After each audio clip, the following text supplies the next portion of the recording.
The Atlanta skyline glows under a low gray sky, rain streaking the glass of high-rise towers as traffic hums like a restless symphony. Inside her sleek, midtown apartment, Tasha Reynolds scrolls through real estate listings with tired eyes. It's been another 12-hour day. Another client talking about legacy and generational wealth. Words that make her flinch. She hasn't spoken to her father's side of the family in years, not since the day she and her mother were pushed out of the Reynolds mansion like ghosts who'd overstayed their welcome. When her phone buzzes, she almost ignores it, until she sees the name. Maurice Grant, Esquire, her father's attorney. The sound of his calm voice through the line makes her blood run cold. "Tasha," he says gently. "Your father passed last night." Silence. The hum of rain fills the gap. He left a will, but before you hear anything from the others, I need you to come by my office first. She stares out the window, her reflection fractured in the raindrops. "Why me?" she whispers. Moriel pauses. "Because your name's not in the will. But you're the first person I called." Morning breaks through the fog. Tasha drives through the slick streets of downtown, her car radio low, the DJ's voice muffled under her thoughts. Her mind drifts to her father's face, sharp jawline, salt and pepper beard, eyes that never softened for her. She parks outside Maurice's office, gripping the steering wheel tight. For a moment, she thinks about turning back. But then she remembers every closed door. You're not part of this family. Today, she's not running. Maurice's office smells of leather and fresh coffee. He greets her with a respectful nod, leading her into a conference room lined with manila folders and framed family photos of his own. The contrast isn't lost on Tasha. He slides a document across the table.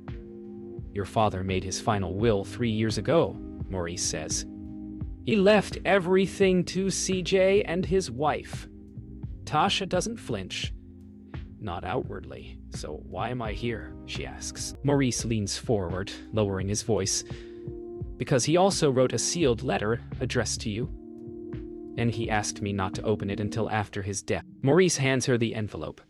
It's cream-colored, slightly aged, with her full name written in her father's distinct block handwriting.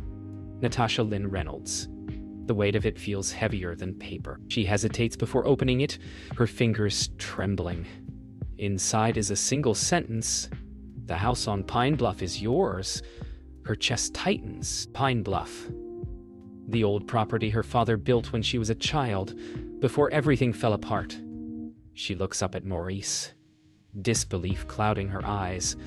"That house burned down years ago." Maurice shakes his head slowly. "That's what everyone thought." Outside, rain finally breaks. The city glows slick and reborn under the afternoon light. Tasha steps out of the building, clutching the letter in her hand. Her reflection in a puddle ripples as she walks. A woman torn between past and promise. Somewhere behind her, Maurice watches from his office window, the corners of his mouth tightening like he knows what storm she's about to walk into. For the first time in years, she whispers her father's name. Not with hate, but with quiet resolve. "All right, Daddy. Let's see what game you left behind." 2 days later, the Reynolds family mansion feels colder than Tasha remembers. The marble floors gleam like a mirror, and every framed portrait on the wall stares down with judgmental eyes. She walks through the foyer in silence, her heels echoing with defiance. CJ stands near the fireplace, Armani suit pressed sharp, lips curling into a smirk the moment he sees her. "Didn't think you'd show," he says. Tasha meets his gaze with a calm that hides a brewing storm. "You should know by now. I don't scare easy." Angela, seated beside him, crosses her legs, sipping wine like she's watching a show. The lawyer clears his throat. "We'll begin shortly." But as Maurice opens the folder, a heavy silence falls. Everyone knows what's coming, but no one's ready for what's buried inside that envelope. Maurice's voice is steady as he reads the will aloud. Each sentence feels like a hammer blow, dividing legacy and love into neat, cruel lines. To my son, Clarence Reynolds Jr., I leave all properties and financial assets under Reynolds Development Group. CJ sits back, smug satisfaction glowing across his face. Maurice continues. To my daughter, Natasha Lynn Reynolds, the pause stretches like a breath held too long. I leave the property on Pine Bluff in full ownership. Gasps fill the room. CJ turns toward Maurice, face tightening. That land was condemned. What kind of joke is this? Tasha's lips part, but she says nothing. Her silence is her weapon. Angela leans forward, her voice dripping with false sympathy. Maybe your daddy just wanted you to have a memory, baby. Something sentimental. Tasha lets out a small laugh. Cold, cutting, funny. Y'all didn't care much for memories when you were cashing his checks. The air thickens. Maurice clears his throat. The Pine Bluff property has a current valuation, which I'll note is not listed as 0. All eyes swing toward him. Wait. CJ snaps. That property's gone. Maurice's gaze doesn't waver. Apparently not. The silence that follows feels dangerous. After the meeting, Tasha steps into the hallway, heart pounding. The house smells the same. Polished wood, faint cologne, the ghost of her father's presence. Her mother's voice from years ago echoes in her head. Don't let them see you break, baby. She runs her fingers along the wall, stopping before a portrait of her father. So this is your message, huh? She whispers. Behind her, CJ's footsteps approach. You're not gonna find what you think you're looking for, he warns. She doesn't turn around. You don't even know what I'm looking for. Outside, the evening air is heavy with Georgia humidity. Tasha walks down the stone steps toward her car, the folded will in her hand like a loaded secret. Maurice catches up, umbrella in hand. You need to see that property, he says quietly. Before they do. She studies his face, searching for motive. Why are you helping me, Maurice? He looks past her, rain just starting to fall. Because your father didn't trust anyone else. She slides into her car, glancing at the mansion's windows where silhouettes linger. The storm breaks, and this time, she drives straight toward it. The Pine Bluff address leads Tasha through the outskirts of southwest Atlanta, where old oak trees loom over cracked roads and forgotten mailboxes lean toward the earth. Her GPS insists she's arrived, but all she sees is a rusted gate swallowed by vines. She steps out, heels sinking slightly into the damp ground. The wind smells like wet cedar and something older, like memory. She pushes the gate, and it groans open, revealing the outline of a house behind a curtain of kudzu. Her heart stutters. The roofline is still there, scorched but standing. A survivor. Maurice wasn't lying. Damn, she murmurs under her breath. You really left this behind. Inside, the air is heavy with dust and silence. Sunlight filters through cracks in the boarded windows, catching floating motes like glitter suspended in time. Tasha steps over fallen beams, the crunch of broken glass echoing beneath her boots. Her flashlight sweeps across graffiti, peeling wallpaper, and an old fireplace with the Reynolds family crest carved into stone. Her breath catches. This was the house from her childhood drawings. The same curved staircase, the same mosaic tiles her father once said were too expensive for dreams. Now they're cracked and half buried under ash. Still, something about the air feels preserved, like the house had been waiting for her to come back. A faint sound, creaking wood, maybe the wind, maybe something more. Tasha freezes, heart hammering.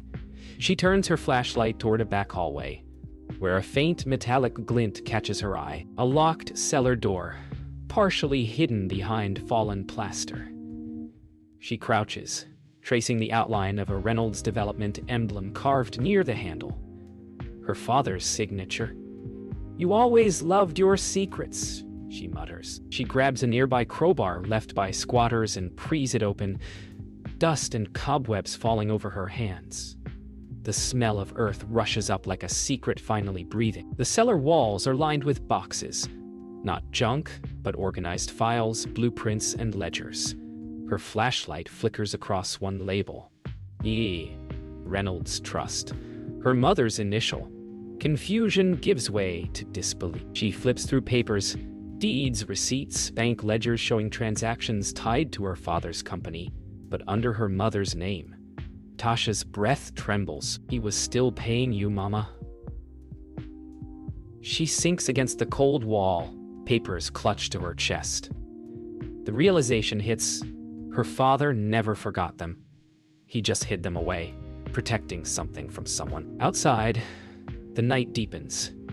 Tasha stands on the porch steps, staring out at the field behind the house. Once her father's private development land. Crickets hum in the still air. She calls her mother, voice low. Mama, did you know about this?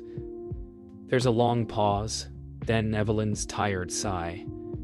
Baby, some things your daddy and I buried for a reason. The line goes quiet. Tasha lowers the phone, eyes narrowing as headlights approach from the distance. A sleek SUV stops at the gate. CJ's. She folds the letter back into her pocket, her stance unshaken. Then I guess it's time to dig Gemma. The next morning, the Pine Bluff property is surrounded by quiet, but not peace. CJ stands by his SUV, hands in his pockets, watching Tasha walk toward him across the damp grass. The sun burns through a thin fog, golden and sharp. So this is the ghost house, he says. Tasha doesn't slow. You drove all the way out here to see what Daddy left me? Or to make sure I don't find what he left you? His laugh is bitter. You think you can dig through his secrets and come out clean. He steps closer, eyes dark. You weren't part of this family then, and you ain't now. Tasha meets his stare without blinking. Then why do you look so scared, big brother? CJ pushes open the cellar door, stepping inside without permission. What the hell is this? He mutters, scanning the boxes. Tasha follows, arms crossed. Looks like Daddy trusted Mama more than you. CJ grabs a file, flipping through ledgers. He hid money from me, from the company. His anger is raw, unfiltered. He hid it from himself. Tasha fires back, because he knew what you'd do with it. The siblings stand inches apart, two reflections of the same man's pride. The cellar light flickers, casting them in alternating shadow and truth. Later that night, Tasha drives back to her mother's house in Cascade Heights. The neighborhood hums with porch lights and gospel music drifting through open windows. Evelyn waits by the screen door, arms folded, eyes heavy with something unspoken. You went to Pine Bluff, didn't you? She says quietly. Tasha nods. Why didn't you tell me, Mama? All those years, Evelyn sighs. Your father wanted to protect what little good was left. He made mistakes, baby. But not all of them were against us. Tasha's eyes soften. Then why hide it? Evelyn looks away. Because truth don't just free you. It frees everybody else, too. And not everybody wants to be free. The next day, CJ storms into Maurice's law office, rage cutting through the calm air. You knew about this, didn't you? He snaps. Maurice looks up from his desk, unshaken. I knew what your father asked me to keep quiet. CJ slams his fist on the desk. You think she deserves any of it? She was a mistake. Maurice's gaze hardens. She was his daughter, and she's about to find out why he built that house in the first place. The tension breaks like glass, CJ's chest heaving. He storms out, leaving Maurice staring at the closed door, a trace of sorrow on his face. Night falls again at Pine Bluff. Tasha returns, flashlight in hand, determination etched into her face. She kneels near the fireplace where she first saw her father's crest and notices something she missed before. A loose brick at the base. She pries it open, revealing a small metal tin wrapped in cloth. Inside, an old cassette tape labeled, For Tasha, 1997. Her breath catches. The air feels thick with his voice, waiting to be heard. She closes the tin and whispers to herself, Guess the dead still got something to say. As she walks out, a figure moves in the distance. CJ, watching her from the tree line. It's midnight in Evelyn's living room. The old cassette player sits on the table between mother and daughter, its chrome buttons dulled by time. Tasha presses play. The tape whirs, then her father's voice fills the air. Deep, remorseful, trembling with age. If you're hearing this, Tasha, then I failed to say it in life. I built too much for the world, and not enough for my blood. Your mother deserved more than promises. You deserved a father. The house on Pine Bluff. That was my apology. Tasha covers her mouth, tears slipping through her fingers. Evelyn closes her eyes, whispering, "He never told me he recorded anything." The message continues. There's something hidden beneath the foundation. It belongs to you both. The tape clicks off, leaving the sound of two women breathing the same grief. By morning, Tasha is back at Pine Bluff with a shovel and determination that burns hotter than fear. The dawn light hits the charred edges of the house like truth, cutting through denial. She finds the spot near the fireplace and starts digging. Dirt turns to clay. Clay turns to rusted metal. Finally, her shovel hits a small lockbox.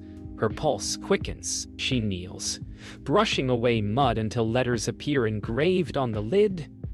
ERCHCR, 1988, her parents' initials. Inside, she finds deeds, love letters, and an envelope labeled Insurance Payout. Fire Settlement. Her father had rebuilt the property in secret. Later that afternoon, Tasha spreads the documents across her car hood. Pages reveal years of hidden payments, money redirected from Reynolds Development into a private account under Evelyn's name. Proof her father never abandoned them financially, only emotionally. Her phone buzzes. "Maurice." "I think you found what he meant," he says, "but you need to be careful." CJ's not taking this lightly. She glances toward her rearview mirror, half expecting his SUV. "Let him come," she replies softly. "He's about to learn who really built this family." That evening, CJ storms into the house, face twisted with rage. "You think you can steal his legacy with some papers and a sob story?" he shouts. Tasha turns slowly, her father's documents in hand. "You're the one who's been stealing. From Mama, from me, from him." CJ lunges, grabbing her wrist. For a moment, old pain and new power collide in their eyes. "You don't deserve any of this," he spits. Tasha pulls free, voice rising like thunder. "He gave me what money can't buy. The truth.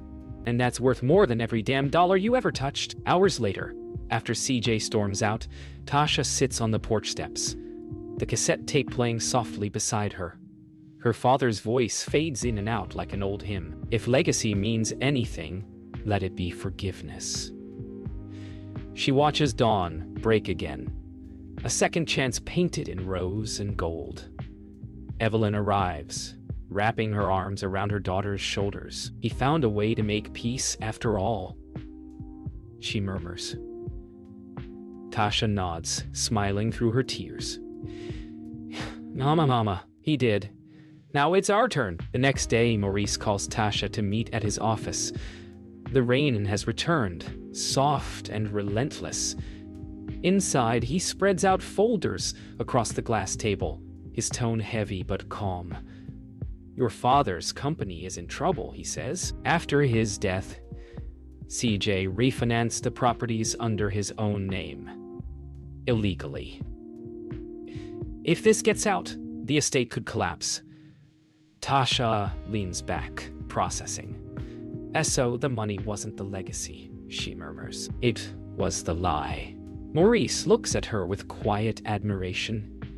"And you just became the only one who can fix it." Later that night, Tasha drives to her father's old development site, a half-built subdivision hidden behind chain-link fences and faded Reynolds Development Group signs. The skeletal frames of unfinished houses stretch under the moonlight like ghosts of ambition.